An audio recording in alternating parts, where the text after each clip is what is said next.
Señor, te damos muchas gracias por esta tarde. Te queremos pedir que tú nos bendigas, que siempre nos hables al corazón, que nos guíes y que todos los días te busquemos, tanto orando, leyendo con nuestra familia, nuestros seres queridos, que en el día a día nos acerquemos más a ti, Dios, y tomemos decisiones a favor tuyo.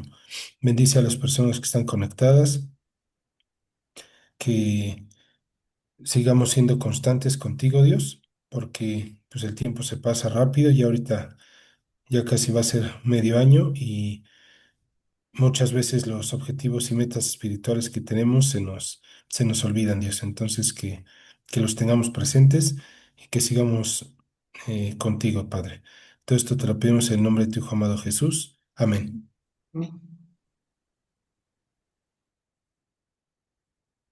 Bueno, miren, habíamos visto hasta Daniel, ¿se acuerdan? La última vez ya vimos la parte de Daniel y vimos cómo se unían lo de las 70 semanas de Daniel con lo de Apocalipsis y todo cómo se unía los tiempos de los gentiles con los tiempos de los judíos, etcétera, que era mucho de profecía, de oración y se conectaba con Apocalipsis.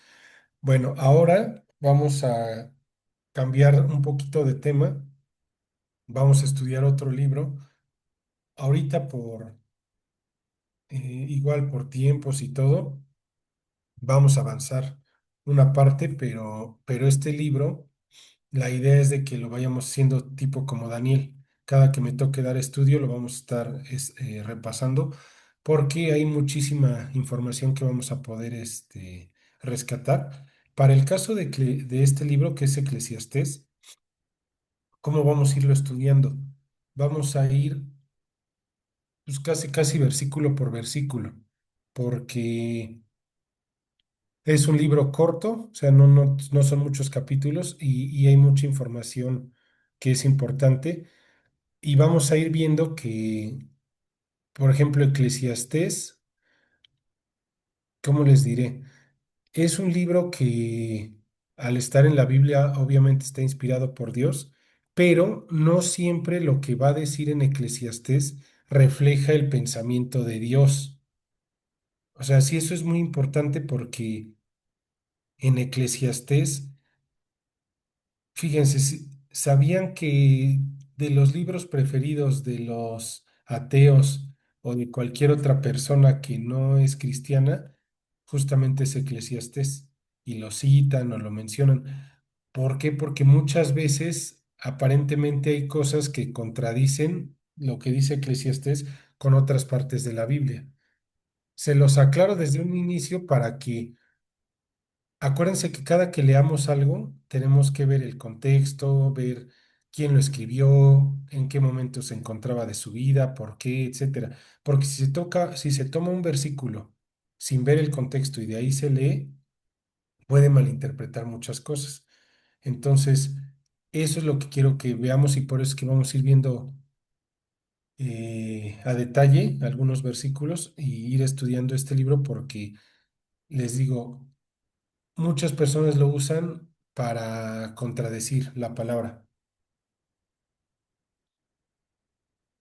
o para confundir, porque parecería que unas cosas son así y de repente en el libro dice así y como que uno diría entonces, ¿qué es lo que Dios quiere? O hacia dónde nos está enseñando Dios, etcétera. ¿Sale? Entonces, bueno, este libro igual es de mis favoritos porque tiene información práctica. O sea, a veces acuérdense que lo que más necesitamos es practicidad, es ir a la carnita.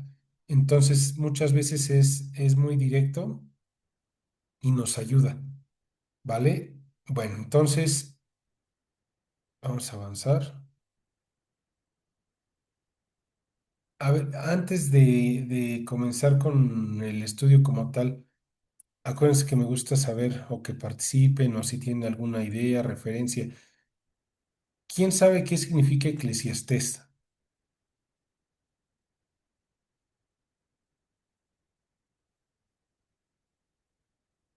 o tiene una idea, algo que se le, que crea ahorita, sin que haga trampa y busque en internet, que no los puedo ver.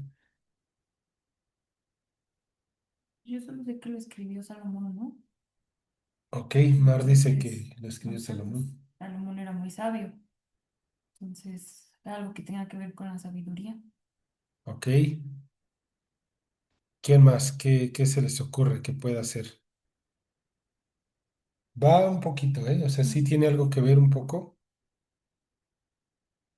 que de hecho yo igual tuve que hacer trampa para estudiar este libro, no crean que me lo sabía de inicio, igual tuve que investigarlo porque hay veces que no nos preguntamos ni siquiera los títulos o cosas así, y es importante porque vamos uniendo información que va de la mano, ¿no? Entonces, para que la recomendación es aprovechar ahorita que tenemos el internet, tenemos muchas cosas a la mano, es mucho más rápido, ¿no? Imagínense antes que yo me pongo a pensar, y sí me acuerdo, porque todavía a lo mejor en la secu, en la prepa, que no había tanto el tema de internet a detalle, sí tenías que ir más a las bibliotecas a checar, ¿no? Te dejaban, oye, ve a investigar y te ibas a la biblioteca porque no había mucha información fidedigna en internet o menos inteligencia artificial como ahorita, ¿no? Ahorita ya pones algo y ya te dice resultados de inteligencia artificial y ya te da todo más resumido. Y les digo, no es que esté mal, sí nos hacemos más flojos por una parte, pero yo diría que al revés, podríamos conseguir más información, investigarla. El detalle es de que muchas veces nada más desarrollamos la memoria a corto plazo para ver qué significa algo rápido y ya no lo volvemos a hacer.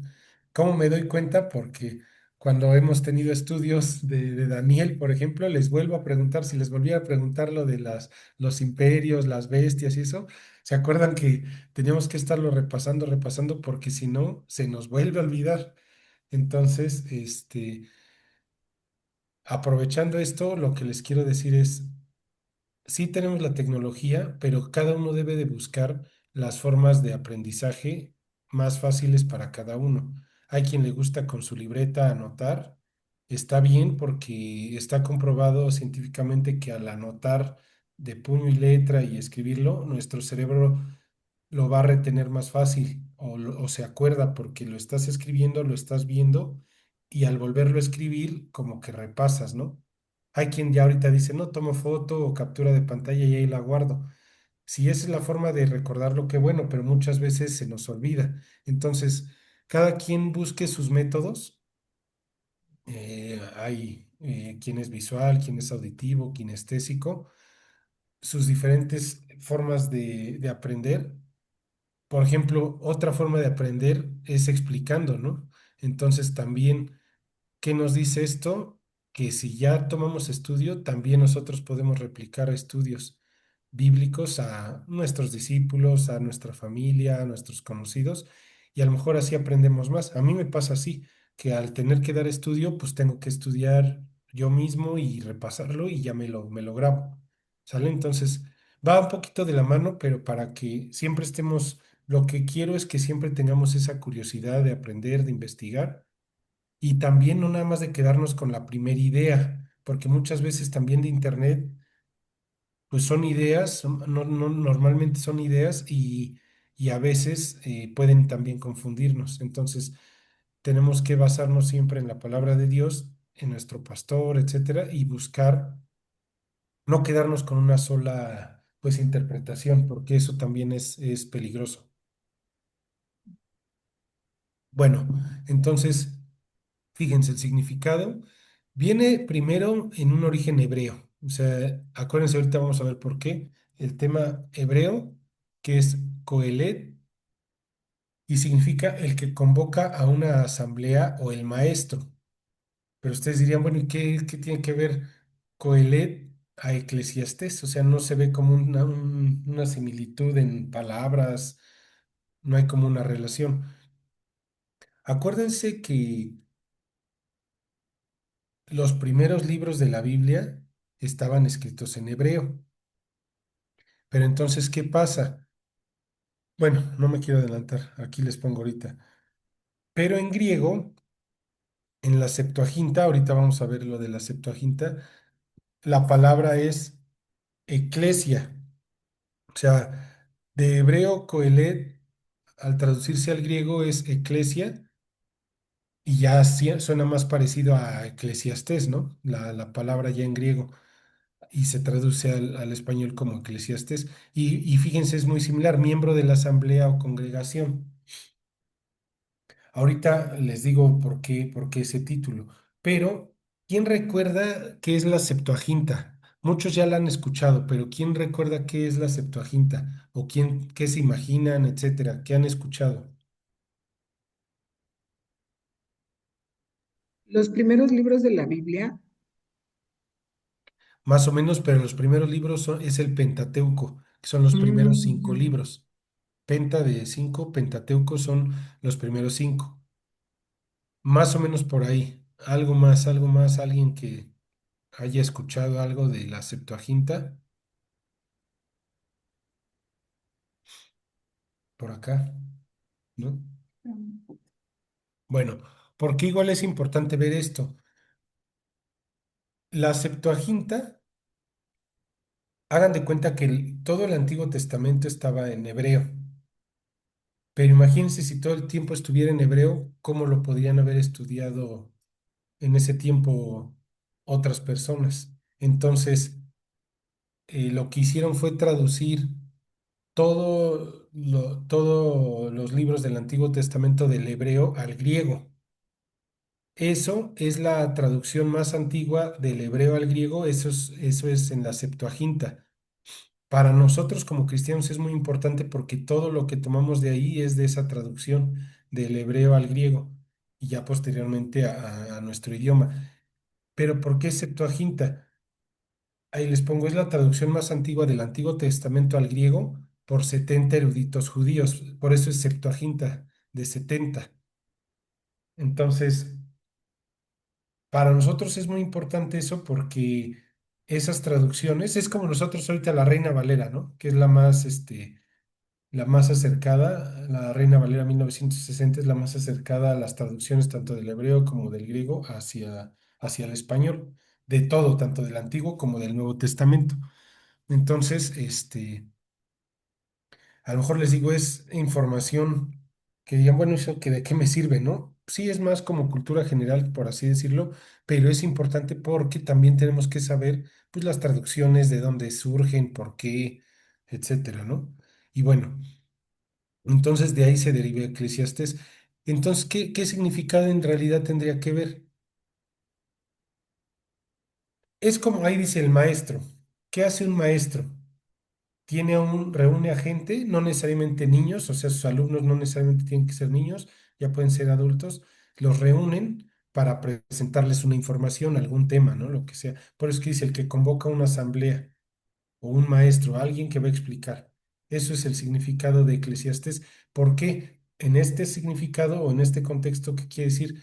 Es el propósito, el libro tiene el propósito de reunir gente y presentarles reflexión. En este caso de Eclesiastés, ¿qué vamos a reflexionar? Quien ya la leyó sabrá, habla de la vida, habla de la muerte, habla de sabiduría y algo muy importante que es lo que ahora necesitamos como personas, la búsqueda del sentido de la existencia.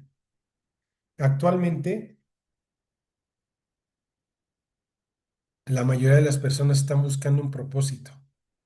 No saben por qué están aquí, no saben qué tienen que hacer, no saben qué les gusta. Un día quieren algo, otro día quieren otra cosa. Ahorita cada quien tiene su propia ideología de qué es la vida, de la muerte, que si reencarnas, que si vuelves a formar parte de la energía, que si vas a un cielo, al infierno, vas a esto, o sea, a su propio criterio, ¿no? Y lo mismo la sabiduría. Entonces, el autor de Eclesiastés lo que quería era, ver, les voy a dar mi punto de vista de estos temas. A eso es lo que vamos a ver en este estudio. Y por eso es importante que lo vayamos revisando de esa forma, ¿no? Ahora, a ver, por aquí Mar me dijo que yo les pregunto quién es el autor y por qué. Mar me dijo que es Salomón. ¿Por qué sería Salomón? Sabiduría. Ajá, pero ¿Cómo sabes que fue Salomón y no fue alguien más?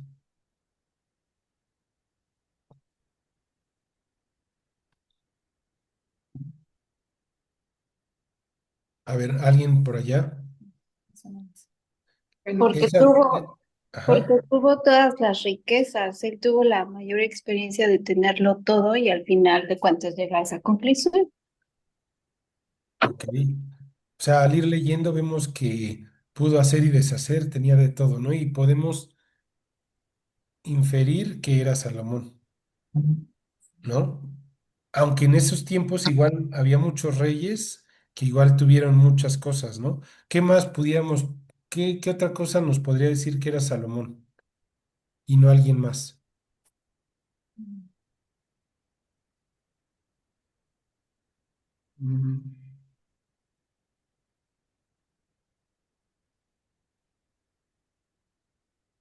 pues porque al final del libro, bueno,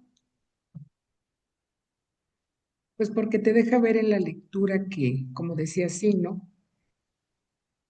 Eh, pues nada le aprovechó, que tuvo todo, y que, exacto, pero hay muchos reyes que igual tuvieron bueno, todo, pero no es lo que dice, aprovecharon. bueno, el libro dice, nos deja ver que es hijo de David, porque yo ya lo he leído y dice que el que lo escribió es el hijo de David y fue rey de en Jerusalén, creo, Israel. Entonces, pues los hijos de David, el único que fue rey fue él. Por, Exacto. Justo era eso. Esa es la respuesta como tal. En el mismo libro, de hecho, son las primeras palabras que dice, es palabras del predicador, hijo de David, rey de Jerusalén. Entonces, ya de ahí podemos darnos cuenta que efectivamente David tuvo varios hijos, pero fue el único rey. Entonces, ya desde ahí podemos darnos cuenta que es Salomón. ¿Sale? Ok, bueno. ¿Qué más? Aquí les pongo. Es el libro del hombre que está debajo del sol y razona sobre la vida. Vamos a ver que hay muchas palabras que se van a repetir en ese libro. Una de ellas es lo que dice debajo del sol. ¿Por qué les digo esto? O sea, cuando dice ese libro del hombre que está debajo del sol y razona sobre la vida, debajo del sol es como dar a entender que no está todavía conectado con Dios. O sea, y ahorita lo vamos a ver a detalle. Es como cuando ahí yo lo que quiero que vean es Salomón, aunque tenía toda su sabiduría, ahí estaba pensando, pero con la sabiduría humana, sin la parte de Dios. Eso es lo que quiero que vean. Por eso es que dice debajo del sol. No está viendo cosas espirituales la mayoría del tiempo. Quiero que así lo vean, conforme lo vamos a ir leyendo, así lo vamos a ver. Y les digo, les voy a poner ejemplos, ¿no? Pero acuérdense de esa palabra, debajo del sol. Fíjense, hay expresiones clave como debajo del sol, conocí, dije yo en mi corazón.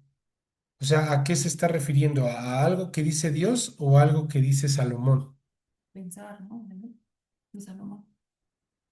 Exactamente, al pensar de Salomón. Ahora, miren, es como si, ¿cómo les digo? Por ejemplo, nuestro pastor Gorni, que sabemos que tiene una relación muy fuerte con Dios, que tiene mucha sabiduría, nos habla de la Biblia, las enseñanzas.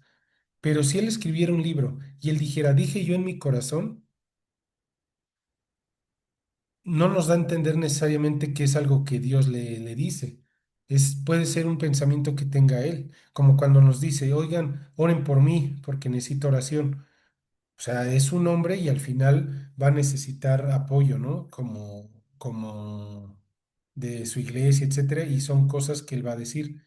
Es lo mismo, Salomón. Ajá, ¿ibas a decir algo? Es que también, o sea, pero de alguna forma sí estuvo un poquito inspirado a lo mejor en Dios, ¿no? Porque al final de la Biblia dice que todo estuvo inspirado, o sea, toda la palabra está inspirada en Dios. Sí, lo que les decía, por algo está en la Biblia, toda palabra, todo lo que está en la Biblia es inspirado por Dios, pero lo que les quiero decir es que no todas las expresiones, eh, son que Dios le diga esto es lo correcto, sino Dios permite que Salomón se exprese y diga para que conozcamos cómo es un corazón, por muy sabio, pero lejos de Dios, cuando está lejos de Dios.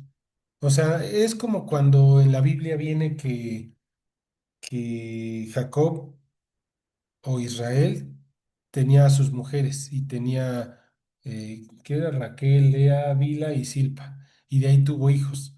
Pues Dios deja que lo cuenten, pero no con eso dice que está bien.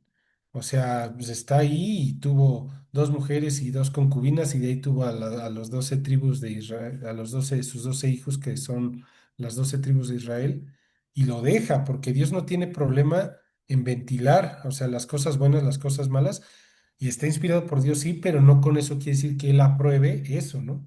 Entonces es lo mismo, o sea, es lo mismo. Dios va narrando y permite que Salomón vaya contando.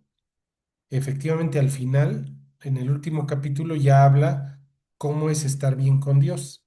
Ya al final del capítulo explica, pero va a haber esas expresiones donde son puntos de vista solamente de Salomón y Dios los deja para que podamos contrastar como personas lo que opina. ¿Sale? Ok. Y bueno, yo más bien como que entiendo que Salomón nos dice, mm, pues precisamente, ¿no? Que él tenía la sabiduría, pues de la palabra o conocía de Dios, pero nos deja ver que se equivocaba o que se equivocó.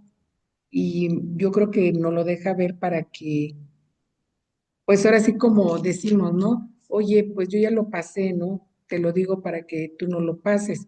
Por eso muchas cosas de las que dice son basadas en primera persona, o sea, en él. Ujú. Sí, como que no, exactamente nos va diciendo, miren, yo probé esto, hice esto, esto, lo otro, y miren, entonces es como cuando un papá nos avisa, aguas, aguas, aguas, porque yo ya lo viví, y al papá se lo dijo el abuelo, y aún así pues, caemos y caemos y caemos y estamos, repetimos, ¿no? Pero bueno, es algo así. Y el tono del libro, les iba a preguntar, se me fue antes de preguntarles, ya lo puse. Normalmente es como de tristeza. O sea, si ustedes lo ven, hay expresiones como dice el trabajo, faena, labor, obra, malas obras, días malos, aflicción de espíritu. Ese sale como 9 veces, aflicción de espíritu. O sea, como que lo vamos leyendo y sí parecería que más bien se queja, ¿no? Como que se está quejando de las cosas al inicio, así se ve. O sea, como una queja, como diciendo qué provecho tienen las cosas, o sea, todo eso. Bueno, ok. Entonces, así es como lo vamos a ir viendo. Y lo más importante del libro es el capítulo de la conclusión, donde efectivamente ahí sí va a decir sobre el temor de Jehová y la obediencia a sus mandamientos. O sea, al final él es lo que se dio cuenta. Es lo que se dio cuenta que lo principal era temer a Dios y obedecer sus mandamientos, ¿no? Bueno, ok. Entonces vamos a avanzarle. Ahí nos da la respuesta a lo que veíamos. Váyanse a Eclesiastés, por favor. Nos vamos a ir poquito y después nos vamos a mover a la otra parte. Dice en el capítulo 1:1, palabra del predicador, hijo de David, rey de Jerusalén, rey en Jerusalén. Entonces ahí podemos ver que eh, se refiere a Salomón. Ahora, quiero que veamos el origen, o sea, cómo fue el tema de Salomón. Ya muchos lo saben, pero vamos para allá, a Primera de Reyes. Fíjense, vamos a Primera de Reyes 1.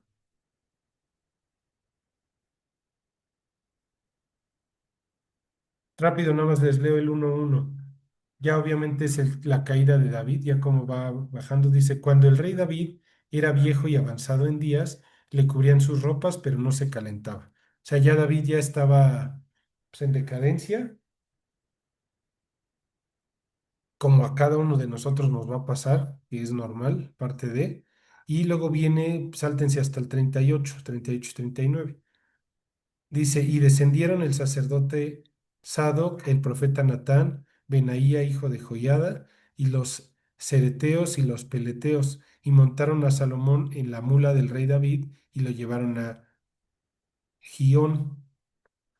Y tomando el sacerdote Sadoc el cuerpo del aceite del tabernáculo, el cuerno, perdón, el cuerno del aceite del tabernáculo, ungió a Salomón y tocaron trompeta y dijo todo el pueblo, vive el rey Salomón. ¿Se acuerdan lo que significaba ungir, ¿no? O sea, al ungir con aceite, por eso es que cuando dice el ungido, ¿no? El ungido de Jehová es el elegido, es a quien van a proclamar por rey. Por eso es que el Mesías se le conoce como el ungido de Dios, porque va a ser el rey de reyes, ¿no? Refiriéndose a Jesús. David también lo ungieron en su momento, ¿se acuerdan? Que era el menor y el que cuidaba las ovejas y nadie lo pelaba, ni siquiera Samuel, que era el profeta, lo había visto y Dios lo había visto, ¿no? Porque él ve el interior y lo ungen. Entonces ahorita se está repitiendo con su hijo, con Salomón, y lo ungen también. Luego, ¿qué pasa? Sáltense ahí al 2 del 1 al 4. Esto es muy importante. En Segunda de Reyes 2, ay, les dije segunda, no, era primera. Ahí yo me equivoqué. Es Primera de Reyes. Déjenme de una vez lo modifico, porque aquí no es primera. También aquí es primera. Ahí está. Me equivoqué. Ajá. Primera de Reyes 2. Fíjense, esto es muy importante igual. Ya se ha hablado mucho del tema de la paternidad. La parte muy importante que es el afirmar a nuestros hijos. Y hemos visto que tanto el papá como la mamá tienen roles específicos y son insustituibles. O sea, un papá no puede sustituir a una mamá, ni una mamá a un papá, porque no se trata de amor. O sea, podemos darle todo el amor al hijo, pero son roles que simple y sencillamente no se pueden, O sea, imagínense, es como si yo ya tuviera mi hijo con Mar, a Leví, y que cuando él vaya creciendo, imagínense que Mar le quisiera enseñar a rasurarse o a dejarse la barba. Sí le sale su bigotito a Mar, pero no, pero muy poquito. No, pero imagínense, o sea, a diferencia de estar así con la barba y cosas así, pues no. O al revés, que como niña, igual, pues hay cosas que yo por mucho que quisiera no voy a poderle enseñar que Mar sí. O sea, sería muy diferente, ¿no? Y el tema de la afirmación, o un padre a una hija, o viceversa, una mamá a un hijo, es insustituible. Entonces, en este caso, fíjense por qué era importante que directamente de su papá escuchara estas palabras. Fíjense, en Primera de Reyes 2:1 dice, llegaron los días en que David había de morir y ordenó a Salomón su hijo diciendo, o sea, ordenó, le estaba mandando, ¿no? Prácticamente. Dice, yo sigo el camino de todos en la tierra, esfuérzate y sé hombre. Ya con solo decirle eso, o sea, esfuérzate y sé hombre, esfuérzate, ¿a qué le suena? ¿En dónde lo vimos? ¿En qué libro? Cuando dice en Josué, ¿se acuerdan? Sí, sí. Que Dios le dijo directamente a Josué. Y ahorita, pues Salomón sabía ese libro y que lo escuche de su papá al decirle esfuérzate, o sea, no nada más le está diciendo, yo te digo que te esfuerces, sino le está recordando y le está diciendo, así como Dios le dijo a Josué que se esforzara y fuera valiente, tú también tienes que ser así. Eh, y eso pues iba a retumbar en la cabeza de Salomón, que le digan, esfuérzate. Muchas veces necesitamos solo esa palabra que nos digan, esfuérzate. O sea, esfuérzate, no te conformes, no te quedes con lo que tienes, no estés en tu zona de confort. O sea, esfuérzate implica muchas cosas. Esfuérzate implica que des el extra, que des más de lo que ya das. Me gustó una vez en un curso que nos decía, digo, ahorita lástima que está en virtual, no las puedo ver en la cámara, pero yo quisiera que hicieran un ejercicio, aunque no las vea, o los vea, que levanten su mano, así lo más que puedan. Por ejemplo, tú aquí que estás mal, así lo más que puedan. A ti más si te veo, exacto, lo más que puedan. Y fíjense, estando así, si yo les dijera, esfuércense y den un poquito más de lo que ya dieron, ¿podrían hacerlo? Sí, sí, Aquí yo, Marvi, que sí. Mi mamá también lo pudo hacer. Y no sé si Vero, Sin, los que estén. Y según ya primero me habían dicho que habían dado todo. mm, Ya me habían dicho, ya me esforcé todo. Y les dije, den un extra y todavía levantaron un poquito más de lo que ya habían dado. Eso es esforzarnos. O sea, muchas veces siempre nos acolchonamos, siempre, no, pues sí, ya di todo y estamos ahí. Y si nos hacen da el extra, todavía podemos levantar más. Con ese simple ejemplo es lo que nos dice de esforzarnos. Y esforzarnos es, como les dije, salir de nuestra zona de confort, dar ese extra. Físicamente sería cuando vomitamos de que nos esforzamos de correr, del ejercicio, eso, o sea, ahí dices, en verdad me esforcé porque siempre leo 3 capítulos y ahora leí 6, me esforcé, di más. Muchas veces nos acolchonamos, nos protegemos porque decimos, no, es que me voy a cansar y ya el otro día no voy a tener energías. Pero no, normalmente sí tenemos, sí podemos dar ese extra. ¿Y qué creen que que curiosamente al dar el extra tenemos más energía? O sea, yo lo he comprobado, hablando físicamente, que por ejemplo deja uno de hacer ejercicio y juega, o, por ejemplo, fútbol. Al día siguiente estoy bien cansado, bien adolorido y todo. Y entre menos juego, más me canso. Pero si sigo jugando constantemente, a lo mejor una vez por semana y luego 3 veces por semana, en vez de estar más cansado, estoy con más energía, mi cuerpo como que se acondiciona y como que es contradictorio, porque uno diría, entre más juegues, más cansado vas a estar. Yo luego decía, no, pues es que tengo un buen de trabajo, mejor descanso. No, me voy a jugar, termino muerto, pero al día siguiente tengo energías y rindo más en el trabajo. O sea, el esforzarnos, no sé qué conlleve, pero genera, el esfuerzo genera que, pues, ¿cómo crece el músculo, por ejemplo?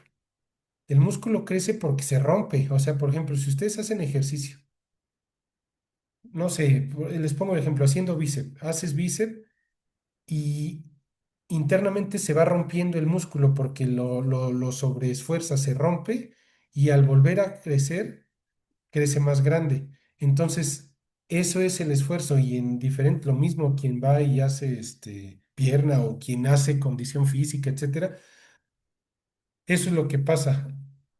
Y lo mismo el esforzarnos, pues, intelectualmente, en acciones, actividades, todo eso. Esa es la importancia del esforzarnos. Entonces, aquí dirían, ay, nada más le dijo, esfuérzate y sé hombre. Pues con eso ya le dijo grandes cosas. O sea, les digo, esfuérzate implica en todos los aspectos, en todos. Para nosotros sería esforzarnos en buscar a Dios, esforzarnos, aunque estemos cansados, pues leer, orar. Imagínense, muchas veces, por ejemplo, me llega a dar flojera, ¿no? Quizás, chin, tengo que preparar el estudio, pero digo, no, o sea, me tengo que esforzar y darlo porque es para mí, me ayuda, me conecto más con Dios, tengo la oportunidad de hablar con más personas de Dios, pero podríamos mejor estar descansando y ya, pues, ver una serie y relajarse. Yo podría engañarme y decir, pues ya me lo merezco, ya trabajé de lunes a sábado, merezco descansar, pero no, o sea, el esforzarnos. Incluso alguien que se esfuerza en el día se siente a gusto, siente que su día fue de provecho y dice, ya puedo descansar a gusto porque mi día valió la pena. A que no hagamos nada hasta sentimos que no sirvió. Decimos, no, hombre, ¿qué? Y ahorita les voy a decir los extremos. Acuérdense de esta palabra, esforzarse, y hay otra cosa que es lo contrario totalmente al esfuerzo y que nos destruye. Nos destruye completamente. Ahorita lo vamos a ver. Y sé hombre. El ser hombre también le está diciendo muchas cosas, porque el comportarte como un verdadero hombre, pues son muchos atributos que muchas veces ni siquiera son con palabras. Alguien que se comporta varonilmente, incluso hacia su esposa, hacia los demás, va a ser atractivo el hombre, pero tiene que comportarse como tal. Y son atributos hasta con el simple hecho de cómo pararse, cómo hablar, su seguridad, en la toma de decisiones, en este caso él, ser firme, etcétera. Eso de ser hombre implicaba, les digo, en ese caso era pues contra las guerras, cómo tenían que ser en guerras. En este caso sí iba a ser rey. Es bueno consultar, obviamente, pero tenía que tener un propio criterio y no tenía que ser cobarde, por ejemplo. O sea, al decir de ese hombre, no puedes andarte ocultando, ¿no? Por ejemplo, que te diera miedo. ¿Se acuerdan en el Saúl cuando iba a ser, cuando era rey, que tenían que pelear contra Goliat? Él era el más alto y no quiso pelear contra Goliat. Ahí no fue hombre.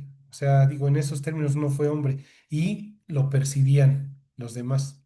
O sea, eso es a lo mejor algo un poquito más como por naturaleza, que ustedes han visto, por ejemplo, en los animales, que está el macho alfa, ¿no? ¿Qué es el macho alfa? Que es el que está por encima de los demás machos y que le obedecen. Y él dictamina hacia dónde van a comer, dónde van a descansar, qué van a comer, etcétera. Algo así implica el ser hombre, o sea, tenía que demostrarlo con sus hechos, con la forma de actuar. Fíjense, esto es lo más importante, ¿no? Guarda los preceptos de Jehová tu Dios, andando en sus caminos y observando sus estatutos y mandamientos. Entonces, primero, para que no se vaya la idea, guarda los preceptos de Jehová tu Dios. ¿Cuáles preceptos? Pues ya venían desde Deuteronomio, ¿no? Todos esos mandamientos, guárdalos, o sea, guárdalos, atesóralos en tu día a día. Ahora, yo lo que quiero, no quiero que ustedes ahorita que veo muchas mujeres conectadas que digan, bueno, pero entonces se refería al hombre, sé hombre y yo pues como soy mujer no aplica para mí. No, ¿cómo lo podemos aplicar en nuestra vida como mujeres? ¿Cuál es mi rol como mujer? En este caso, léanlo así, esfuérzate y sé mujer. ¿Qué implica ser mujer en la Biblia? Pues te dice qué es lo que tienes que ser como mujer. Y lo mismo, ¿eh? No por ser hombre o mujer, tienes que guardar los preceptos de Dios. O sea, eso no importa que el género, guardar los preceptos de Jehová tu Dios. Anda en sus caminos y observa sus estatutos y mandamientos, sus decretos y sus testimonios, de la manera que está escrito en la ley de Moisés, para que prosperes en todo lo que hagas y en todo aquello que emprendas. Pues es lo mismo, tal cual para nosotros. Díganme quién no quiere prosperar en todo lo que haga y en todo lo que emprende. Imagínense que cualquier idea que tengamos que prospere, pues eso solo va a pasar si seguimos y guardamos los mandamientos de Dios. De hecho, ahí sería de Josué 1:8, ¿no, hijo? Sí, sí, que era lo que hablábamos. Pero hagan en cuenta que 1:8, 1:9. cita, por eso que le dijo, sé, esfuérzate, ¿no? Pues ahí va, desde ahí. Ujú. En el 4 para que confirme Jehová la palabra que me habló diciendo, si tus hijos guardaren mi camino, andando delante de mí con verdad, de todo su corazón y de toda su alma, jamás, dice, faltará a ti varón en el trono de Israel. O sea, esa había sido una promesa que Dios le había dicho, pero sí le pedía, sí le había encargado algo. Le había encargado eso, que si tus hijos guardaren mi camino. Entonces, es lo único que Dios le pedía. Luego, vámonos ahí mismo al 10. Y durmió David con sus padres y fue sepultado en su ciudad. Los días que reinó David sobre Israel fueron 40 años. 7 años reinó en Hebrón y 33 años reinó en Jerusalén. Imagínense, bastante tiempo, ¿no? Que pudo reinar. Y gracias a eso es que pudo, pues, traer paz al reino, dominar a los demás pueblos alrededor. Muchas cosas, ¿no? En ese tiempo. Y se sentó Salomón en el trono de David su padre y su reino fue firme en gran manera. Ok, de ahí me voy a saltar algunas partes porque ahorita no vamos a ver a detalle la vida de Salomón, pero sí es importante, váyanse a Primera de Reyes 3 del 3 al 28. Les voy a leer porque es importante. Fíjense cómo inició.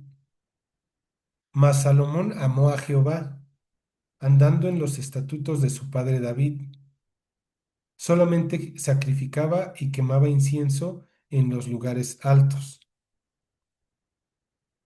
E iba el rey a Gabaón, porque aquel era el lugar alto principal, y sacrificaba allí 1000 holocaustos, sacrificaba a Salomón sobre el altar. Y se le apareció Jehová a Salomón en Gabaón una noche en sueños y le dijo, Dios, pide lo que quieras que yo te daré. Y Salomón dijo, Tú hiciste gran misericordia a tu siervo David mi padre, porque él anduvo delante de ti en verdad, en justicia y con rectitud de corazón para contigo. Y tú le has reservado esta tu gran misericordia, en que le diste hijo que se sentase en su trono, como sucede en este día. Ahora pues, Jehová Dios mío, tú me has puesto a mí, tu siervo, por rey, en lugar de David mi padre, y yo soy joven y no sé cómo entrar ni salir. O sea, Salomón fue honesto ahí con Dios. Hasta ese momento él le dijo tal cual. O sea, prácticamente me queda grande, ¿no? El reino, no sé ni entrar ni salir, soy joven, o sea, no tengo la experiencia. Y el decir no sé ni entrar ni salir, prácticamente le está diciendo, pues no tengo ni pies ni cabeza, o sea, no sé qué onda, no sé ni qué hacer. Pero fue honesto, ¿se acuerdan lo que hablábamos de Daniel, cómo tiene que orar? O sea, no tienes que letanías ni aventarte una hora. Pues él ahí fue en concreto, nada más, soy joven y no sé ni entrar ni salir. Así le tenemos que decir nosotros a Dios, ¿no? Y tu siervo, fíjense, está en medio de tu pueblo al cual tú escogiste, un pueblo grande que no se puede contar ni numerar por su multitud. Efectivamente, si él veía y decía, todo lo que tengo aquí es un numeroso pueblo y yo joven y cualquier decisión que tome, pues adiós, me van a comer. Entonces tenía miedo, o sea, le estaba diciendo, tengo miedo, no sé qué hacer. Y le dice, da pues a tu siervo corazón entendido para juzgar a tu pueblo y para discernir entre lo bueno y lo malo. Porque ¿quién podrá gobernar este tu pueblo tan grande? Entonces, ahí en ese momento Salomón pidió bien, o sea, pidió bien porque no le dijo, pues quiero poder, quiero riqueza, quiero ser el mero mero, no sé. Él lo único que quería era, pues dame sabiduría, o sea, dame entendimiento para poder gobernar bien, saber entre lo bueno y lo malo. Dice en el 10 y agradó delante del Señor que Salomón pidiese esto. Y le dijo, ¿por qué has demandado esto y no pediste para ti muchos días? Fíjense, sí, cualquiera hubiera dicho, casi quiero vida eterna, ¿no? Otro, ni pediste para ti riquezas, ni pediste la vida de tus enemigos, sino que demandaste para ti inteligencia para oír juicio. Entonces, bueno, Dios le dijo, perfecto, no te ganó. He aquí lo he hecho conforme a tus palabras. He aquí que te he dado corazón sabio y entendido, tanto que no ha habido antes de ti otro como tú, ni después de ti se levantará otro como tú. Y aún también te he dado las cosas que no pediste. Así es Dios, o sea, fíjense, así es Dios. O sea, Dios quiere ver nuestro corazón. Y ya que ve nuestro corazón, ya dice, órale, pues como pediste bien, aparte te voy a dar todo esto, ¿no? Pero Él ve el corazón. Entonces le dijo, he aquí que perdóneme, dice, y aún también te he dado las cosas que no pediste, riquezas y gloria, de tal manera que entre los reyes ninguno haya como tú en todos tus días. Y si anduvieres, aquí ese es el tema nada más, y si anduvieres en mis caminos, guardando mis estatutos y mis mandamientos, como anduvo David tu padre, yo alargaré tus días. Cuando Salomón despertó, vio que era sueño, y vino a Jerusalén y se presentó delante del arca del pacto de Jehová, y sacrificó holocaustos y ofreció sacrificios de paz, e hizo también banquete a todos sus siervos. Y luego viene la primera toma de decisiones que le ayudó a reafirmar su sabiduría y que lo temieran, que es una historia que ya varios conocen, pero la vamos a leer porque este, hagan de cuenta que fue el sello de Dios como diciendo, sale, ya, ahí tienes mi sabiduría. En aquel tiempo vinieron al rey dos mujeres rameras y se presentaron delante de él. Y dijo una de ellas, ah, señor mío, yo y esta mujer morábamos en una misma casa, y yo di a luz estando con ella en la casa. Aconteció al tercer día después de dar yo a luz, que ésta dio a luz también, y morábamos nosotras juntas. Ninguno de fuera estaba en casa, sino nosotras dos en la casa. Y una noche el hijo de esta mujer murió porque ella se acostó sobre él. Y se levantó a medianoche y tomó mi hijo de junto a mí, estando yo, tu sierva, durmiendo, y lo puso a su lado y puso al lado mío su hijo muerto. Y cuando yo me levanté de madrugada para dar el pecho a mi hijo, he aquí que estaba muerto, pero lo observé por la mañana y vi que no era mi hijo, el que yo había dado a luz. Entonces la otra mujer dijo, no, mi hijo es el que vive y tu hijo es el muerto. Y la otra volvió a decir, no, tu hijo es el muerto y mi hijo es el que vive. Así hablaban delante del rey. El rey entonces dijo, esta dice, mi hijo es el que vive y tu hijo es el muerto. Y la otra dice, no, mas el tuyo es el muerto y mi hijo es el que vive. Y dijo el rey, traedme una espada. Y trajeron al rey una espada. Enseguida el rey dijo, partir por medio al niño vivo y dad la mitad a la una y la mitad a la otra. Entonces la mujer de quien era el hijo vivo habló al rey, porque sus entrañas se le conmovieron por su hijo, y dijo, ah, señor mío, dad a esta el niño vivo y no lo matéis. Mas la otra dijo, ni a mí ni a ti, partidlo. Entonces el rey respondió y dijo, dad a aquella el hijo vivo y no lo matéis, ella es su madre. Y todo Israel oyó aquel juicio que había dado el rey, y temieron al rey, porque vieron que había en él sabiduría de Dios para juzgar. Entonces, ese tipo de sabiduría ahí la demostró. ¿Por qué? Porque pues no era difícil, ¿no? ¿Cómo se le hubiera ocurrido? Pues cómo voy a saber de quién es, a quién se va a parecer, si es recién nacido, etcétera. Pero él, ahí Dios le empezó a dar esa sabiduría, ¿no? Y vemos que siguió avanzando en todo eso. Y como dice aquí, y todo Israel oyó aquel juicio que había dado el rey y temieron al rey. Entonces, fíjense, de que primero el rey Salomón tenía miedo del pueblo, de que era una multitud y cómo lo iba a gobernar, con una sola decisión Dios cambió todo. Y ahora ya el pueblo temía a Salomón. ¿Ok? ¿Qué viene después? Fíjense, sin entrar más a detalle, Salomón empieza su apogeo, empieza a tener renombre de su sabiduría, lo empiezan a visitar otros reyes, una reina también, y Salomón empieza a preparar el templo o la casa de Dios porque no tenían. Entonces se enfoca en eso, la edificación del templo, hacer su palacio. Me voy a seguir saltando, ¿no? Este incrementa su fama, la reina de Sabá lo visita, empieza todo su esplendor. Pero fíjense en el capítulo 11 de Primera de Reyes 11. Es cuando Salomón se aleja de Dios. ¿Por qué les pongo esto? Porque fíjense, o sea, si de aquí nos saltamos, ustedes pueden ver todo lo bueno que Dios le dio, etcétera. Era el hombre más sabio, pero también, pues podemos ser vulnerables, ¿no? En este caso, pues, Salomón.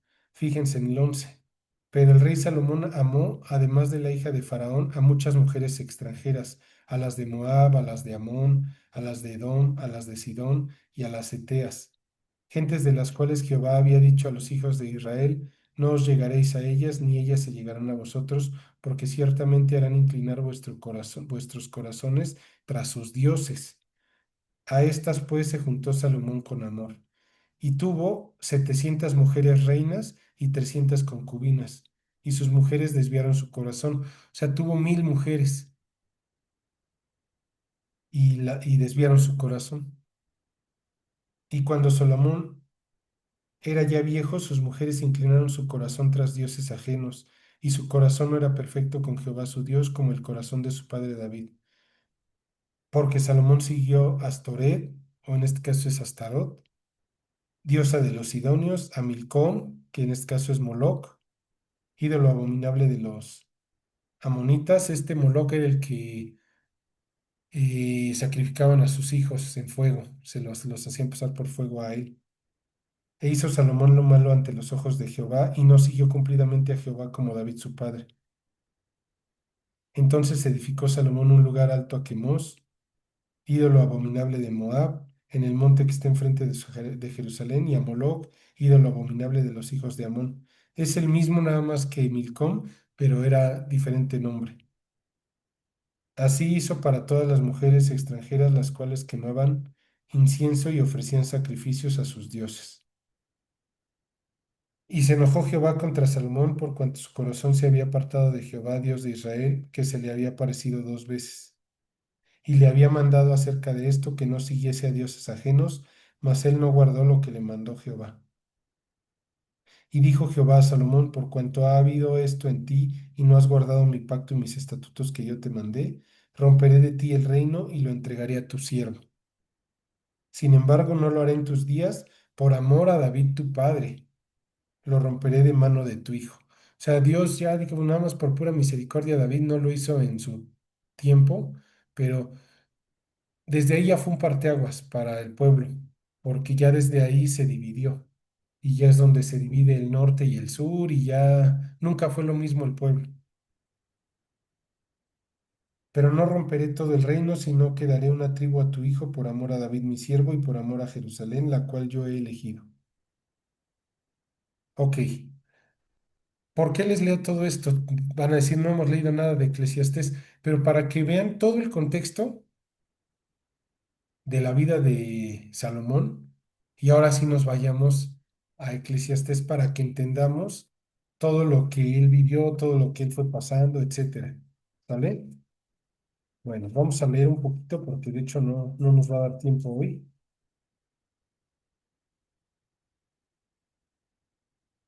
Ok. Ya regresaron, ya estamos ahí. Váyanse a Eclesiastés 1:1, por favor.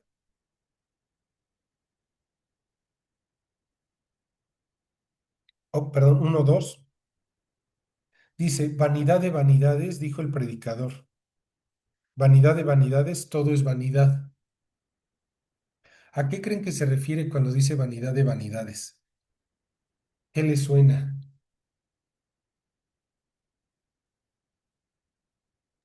A que todo es banal. Ok, exacto, todo es banal. Qué más se les viene a la mente?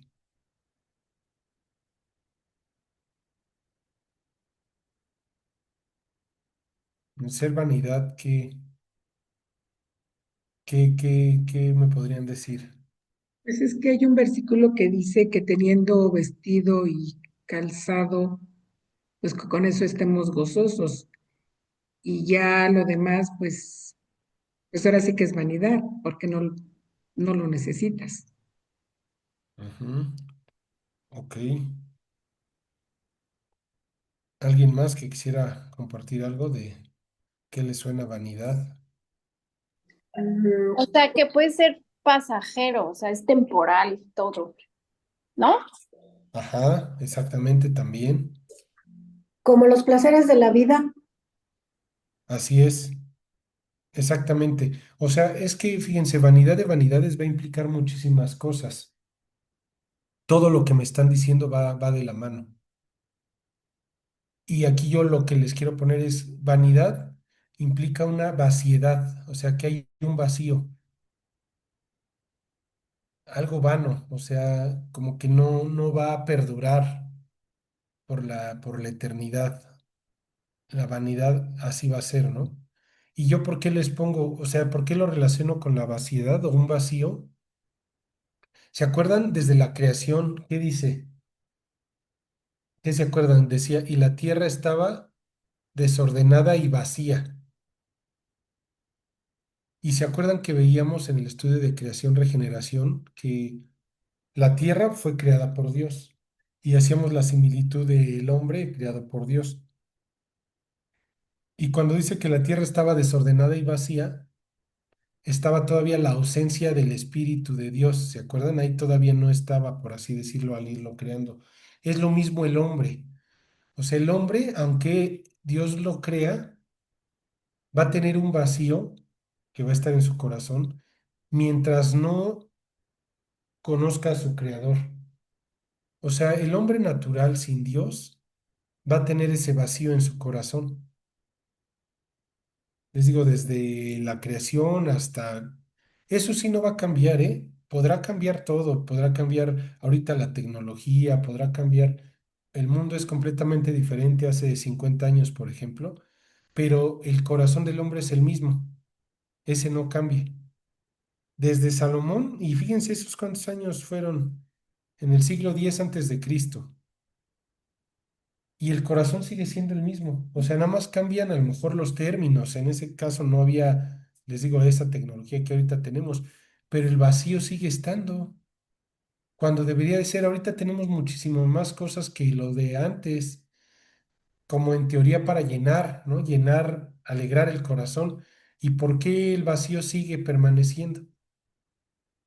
Como que no cuadra, ¿no? Como que tendría que la humanidad ir avanzando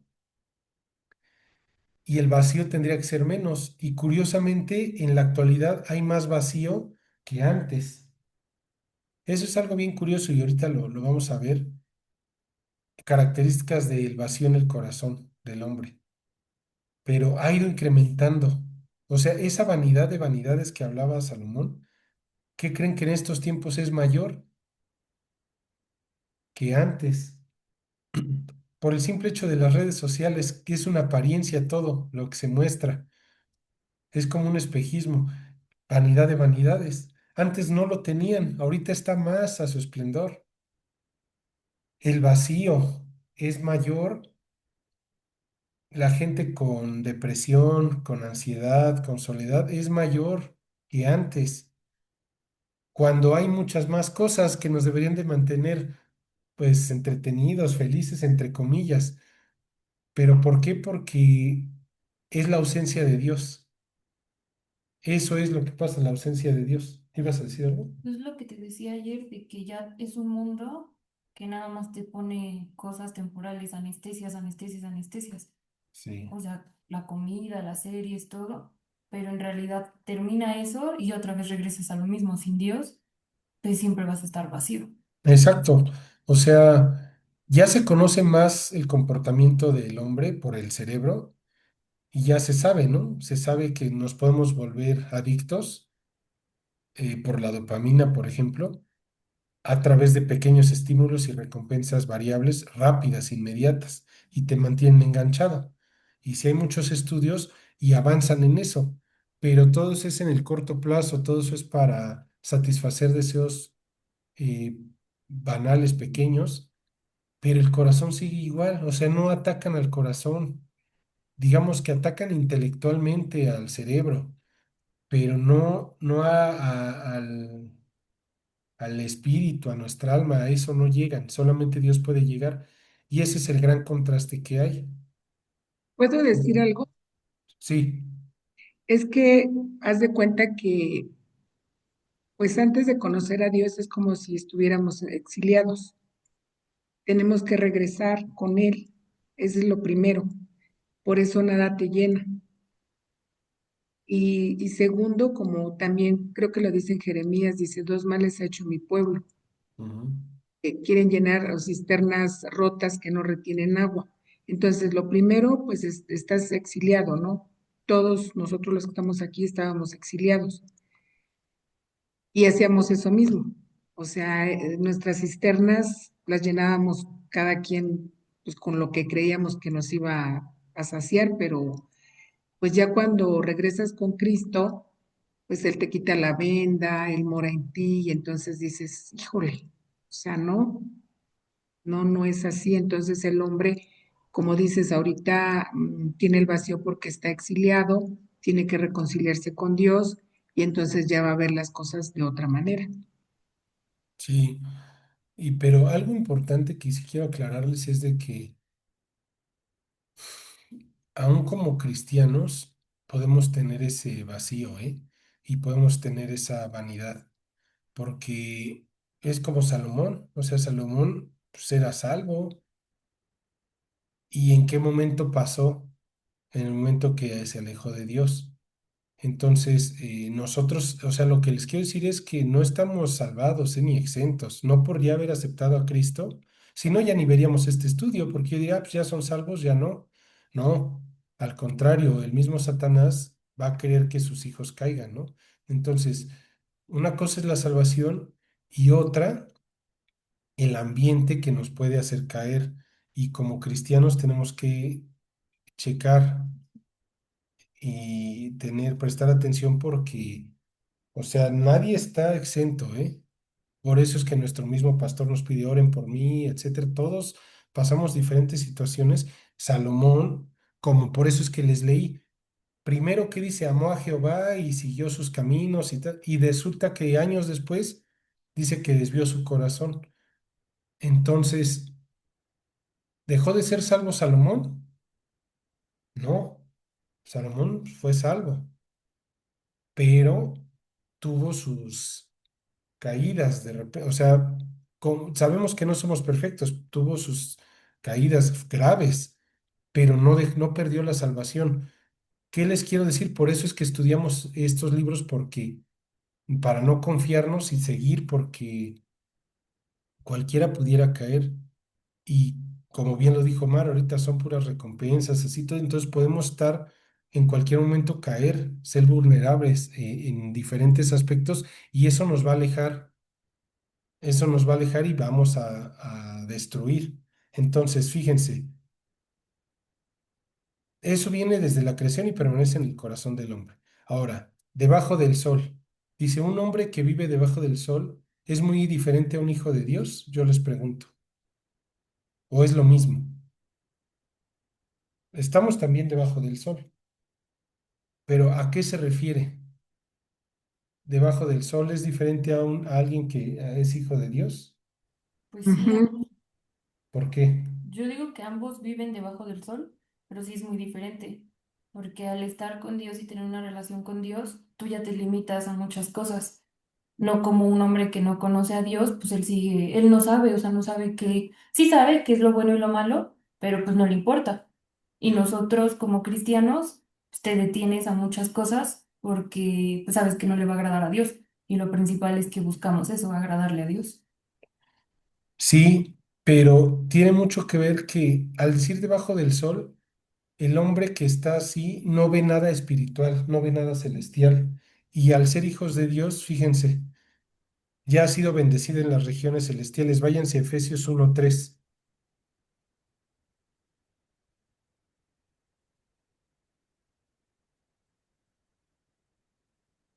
Pues es que Miren, perdón, el simple hecho de que nosotros ya sabemos que no somos de este mundo.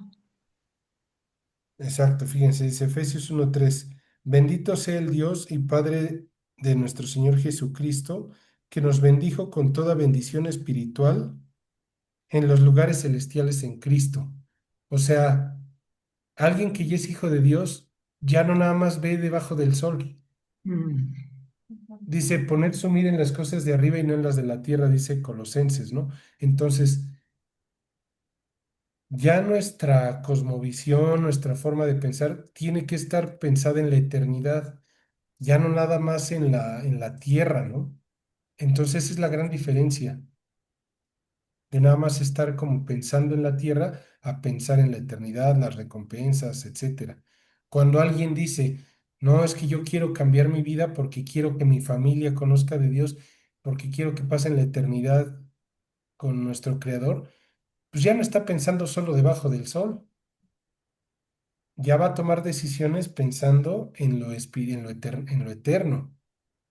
Entonces, como que digamos que alguien ve nada más aquí y ya un hijo de Dios ya ve más acá, porque ya ve eso que, como bien decía Mar, alguien pues, mundano, pues nada más le va a interesar su satisfacción, ya no le va a importar lo demás.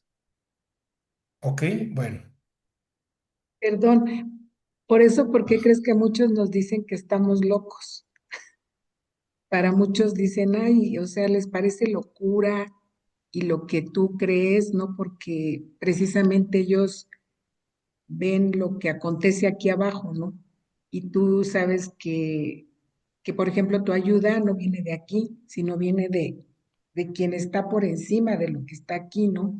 Y por eso mucha gente dice que los cristianos estamos locos, que pues, tantas cosas, ¿no? Que dicen de nosotros precisamente porque ellos están aquí y nosotros ya vemos todavía por encima de eso. ok. Ahora fíjense, yo les pongo esta imagen.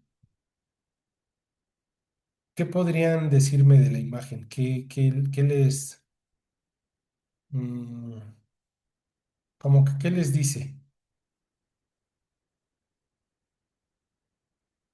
¿Qué les dice esa imagen, si ustedes la vieran? Un reflejo del antes y el después, o sea, de la vida y la muerte. Ajá, ok. ¿Quién más? Exactamente, sí, sí, esa es una muy buena forma de verlo. ¿Qué más?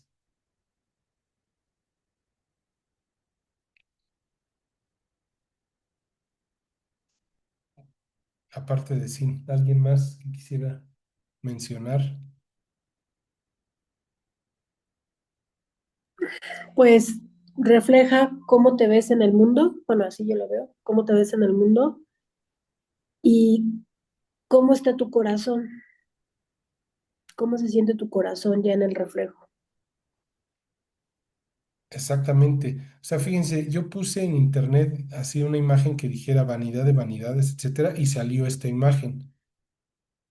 Porque como bien dicen, es como el reflejo, se ve algo como temporal y la muerte, o sea, ¿en qué sentido? De que si te enfocas a la vanidad, va a ser pasajero, como decían, y ya no vas a trascender, te quedas ahí.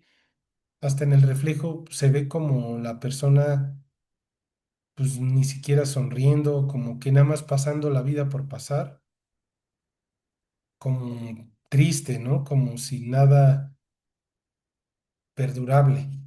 Entonces, efectivamente, como lo decían, así sería como la vanidad en el mundo.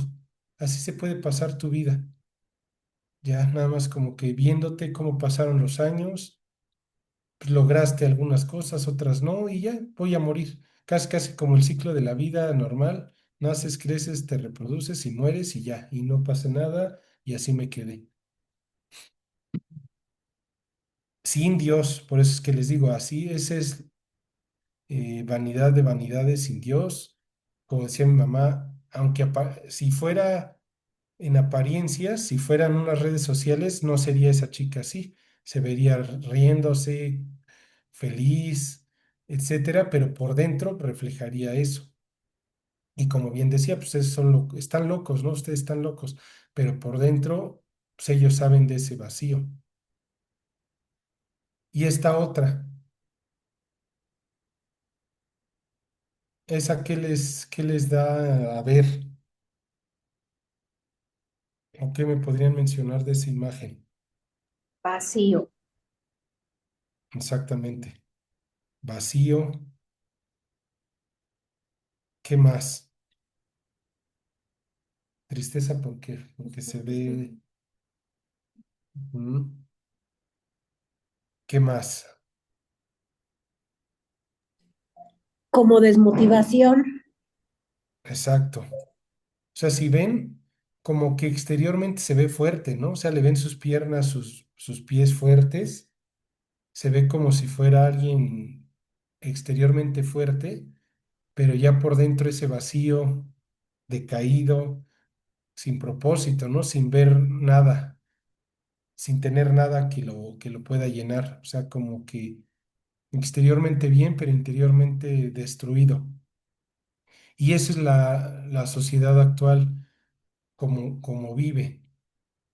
Y les voy a decir por qué, fíjense. Estos son los síntomas del vacío del hombre. Y les digo, muchas veces, muchos creyentes podemos estar con ese vacío también. Y como que digan, ¿por qué? ¿A poco puede haber vacío si tengo a Dios en mi corazón? Yo les pregunto eso. ¿Puede haber vacío en mi corazón si tengo a Dios también en mi corazón? ¿Podría haber o no puede ser? Yo digo que lo que te pasa es que contristas al espíritu. Una persona, o sea, se supone que si tú tienes una relación con Cristo diario, el Espíritu Santo está ensanchado. Pero si tú te vas, dejas de leer, te vas apartando, no te congregas, nada de eso, pues el espíritu se va haciendo pequeñito, se va contristando.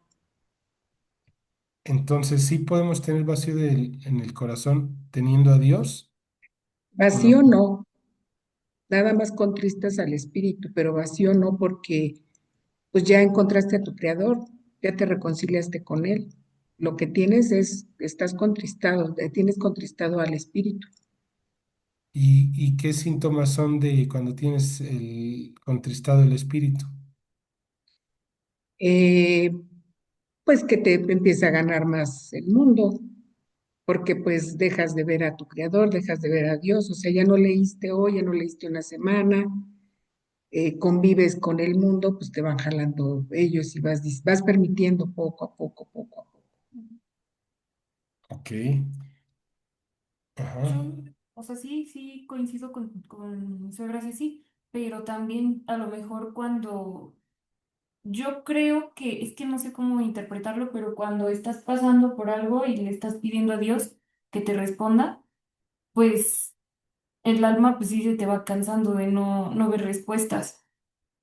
Y ahí a lo mejor puedes sentir, pues no sé, no un vacío, pero a lo mejor sí una tristeza y estás aún con Dios porque lo estás buscando, porque tienes tu relación con Él, pero pues no escuchas respuesta de Dios porque a lo mejor y no es el momento, pero ahí pues sí te sientes a lo mejor no vacío, pero sí pues decaído. Miren, acuérdense que una cosa es la salvación. Por ejemplo, alguien cuando acepta a Dios de corazón, etcétera, Dios nos sella y nos da la salvación.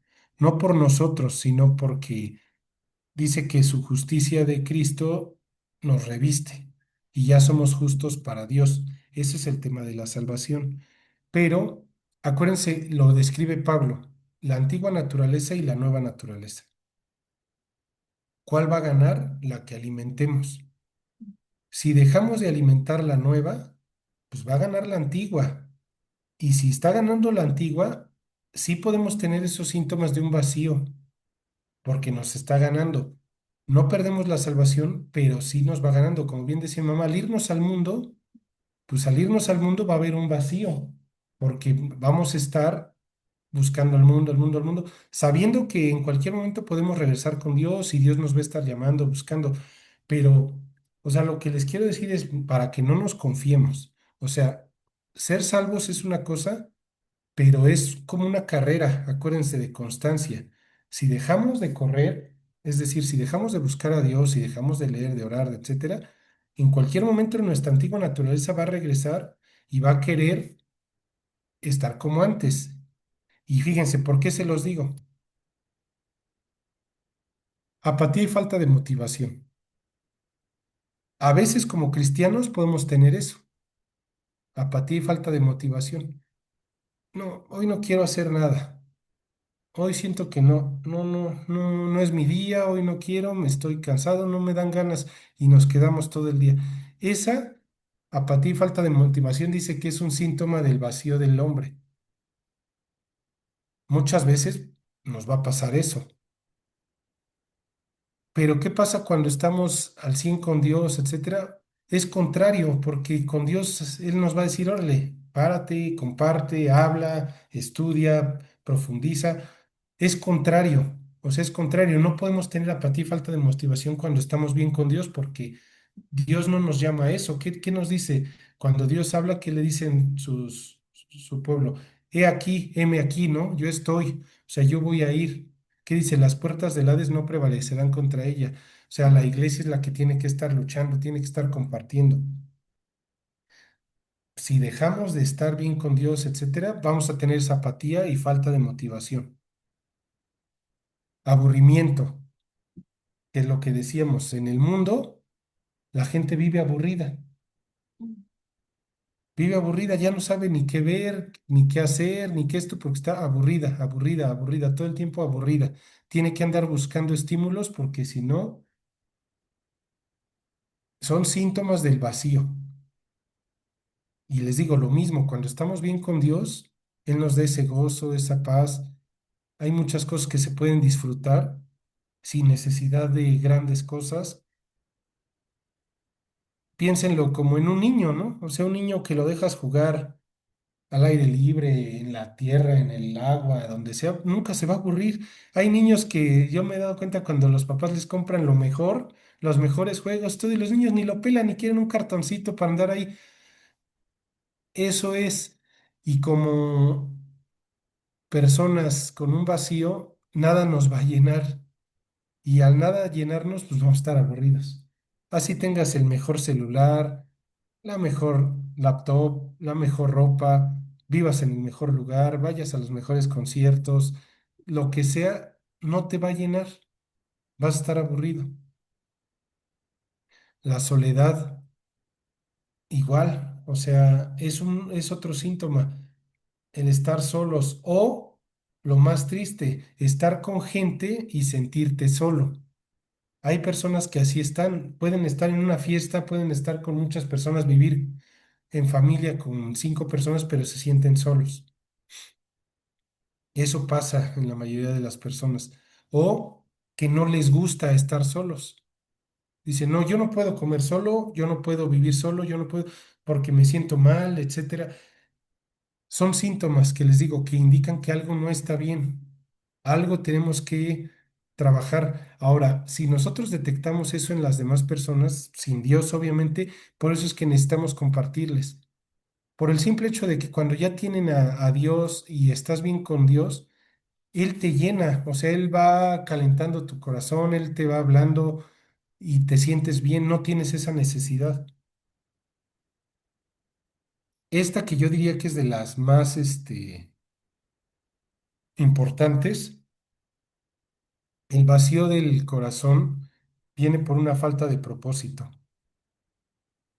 Dirían por ahí, no saben responder quién eres y a dónde vas. Esa es la falta de propósito. O sea, no saber qué quiero, no saber hacia dónde voy, no saber mis metas. Ahorita las personas viven dando vueltas porque dicen, hoy quiero esto, avancé 10 pasos y ahora mañana ya quiero otra cosa y me regreso y ahora voy para acá y ahora voy para allá. No hay un propósito. Con Dios tenemos muy claro cuál es ese propósito. Una vez ser salvos, tener la vida eterna, compartir, que más gente conozca, influir y tener recompensas eternas, pero ser usados por Dios. Hay un propósito, ¿no? Sin Dios, pues imagínense, esa falta de propósito. Ahora, por eso es que siempre les he dicho, pónganse metas espirituales, pónganse metas, objetivos mediano, corto, mediano, largo plazo, porque si no, la falta de propósito nos mata. Y lo más común en estos tiempos, depresión y ansiedad, es lo que viven las personas, ¿no?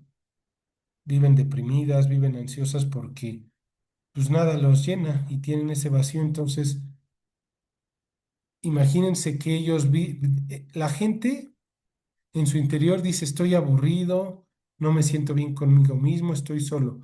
pero yo lo que veo del mundo es que veo que los demás son felices, disfrutan en el mejor restaurante, en el mejor lugar, viajan, están con su familia y yo entonces contrasto con mi vida y pues estoy deprimido porque lo que yo veo afuera contra lo que yo veo de mí mismo, nada que ver, porque ya es toda una puesta en escena y es puros espejismos y chocan, o sea, chocan contra lo que nosotros somos y contra lo que vemos. Y acuérdense, ¿cuál es la diferencia? Dios nos ama tal cual como seamos. Dios dice, yo te amo, no importa, a mí no me interesa nada de lo de afuera. Dice, yo veo el interior muy completamente diferente a lo que ve las redes, a lo que ve el mundo. Él dice, a mí no me interesa, yo veo tu interior. Eso es lo que yo veo. ¿Se fijan cómo cada uno contrasta? Contrasta, contrasta, contrasta. Y ahí es donde la diferencia de estar con Dios a estar sin Dios. Si alguno de esos síntomas nosotros lo llegamos a tener, lo único que nos está diciendo no es de que ya perdimos la salvación y mucho menos, ¿no? Pero lo único que nos está diciendo es por qué orar, qué cosas tenemos que orar por nosotros y tenemos que seguir reforzando nuestra relación con Dios. Algo tendremos que trabajar para estar bien ahí con Él porque es contrario a lo que Dios nos manda, a lo que Dios nos enseña, etcétera. Entonces, es importante, les digo, que lo veamos porque eso es la realidad del mundo, ¿eh? Eso es lo que ahorita gobierna esos 5 síntomas. Yo creo que lo viven más del 80% de las personas. Entonces, ¿ibas a decir algo más, creo? Sí, que en el mundo la frase común es, como te ven, te tratan. Ujú. Y con Ujú. Dios no, porque Dios pasó, por ejemplo, con Saúl, con David. O sea, muchos pudieron decir, este es el rey porque lo vieron tal vez grandote, lo vieron hermoso de parecer, pero dice Dios no. A Dios lo que ve en nosotros es el corazón. Y Así entonces es. por eso siempre, eh, pues vamos como que chocando con lo del mundo, ¿no? Porque Sí, ellos se rigen bajo una cosa y nosotros ya nos regimos bajo lo que sabemos que a Dios pues le agrada o lo que Dios quiere. sí, exacto. Entonces, fíjense, hoy vamos a dejarle ahí, me alargué un poquito. Nada más leímos 2 versículos de Eclesiastés, pero como les dije, vamos a ir desmenuzando. En algunos casos vamos a hacer más hincapié, en otras partes vamos a irnos un poquito más rápido. Pero bueno, cada que me toque vamos a ir avanzando con Eclesiastés. La idea es que no sea 2 versículos por estudio, porque si no nunca acabaríamos. Pero bueno, vamos a ir avanzando en ese tema. No sé si alguien tenga alguna duda, alguna pregunta.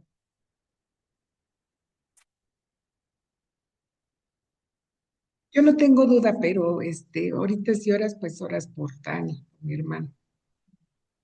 Sí, ok. Bueno, pues vamos a orar, ¿vale? Amado Padre, te queremos dar muchas gracias. Gracias por tu amor, por tu misericordia. Te queremos pedir que, eh, pues al estudiar Eclesiastés, que podamos apropiar las cosas buenas que dijo Salomón como enseñanza y entender que no por ser el hombre más sabio, siempre va a tomar las mejores decisiones, que tenemos que siempre estar pendientes de ti, de tu palabra y de tus estatutos, Dios. Llévanos a buscarte, a no permitir que el mundo nos gane, para que podamos compartir tu palabra en este mundo que necesita de ti, Dios. Gracias por las personas conectadas, tú bendícelas, sigue trabajando en su corazón. Te pedimos por Dani y Juan para que tú los guardes, los protejas y que puedan estar bajo tu cuidado y tu providencia. Que tú aclares todo y que todo salga para bien, Dios. Todo esto te lo pedimos en el nombre de tu Hijo amado Jesús. Amén.